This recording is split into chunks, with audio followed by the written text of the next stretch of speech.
अस्सलामुअलैकुम। गल्फ खबरें में आप तमाम लोगों को वेलकम करते हैं। आज के दिन सऊदी अरेबिया के मुख्तलिफ रीजन्स के अंदर मुख्तलिफ शहरों के अंदर मुकम्मल तौर पर एमरजेंसी को नाफिज किया गया है और ये कहा गया है कि कोई भी शख्स अपने घरों से बाहर मत निकले। एक बड़ा खतरा, एक बहुत ही बड़ी पेशगोई की गई है।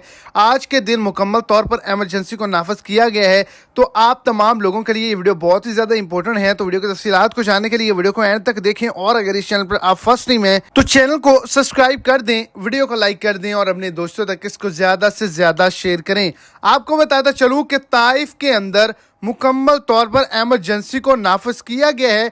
मूसलाधार शदीद बारिश के बाद ज़ाला बारिश शुरू हो चुकी है और इससे पहले गुज़श्ता रोज़ सऊदी अरेबिया ताइफ के अंदर जो है वो ज़लज़ले के झटके भी महसूस किए गए हैं और तूफ़ानी हवाएं चलने के बाद मूसलाधार बारिश जो है वो शुरू हो चुकी है, जिसकी वजह से ये कहा गया है कि हर जगह एमरजेंसी है। कोई भी शख्स हाईवे पर, रोड पर और बाहर नशेबी पहाड़ी इलाकों की तरफ मत जाए।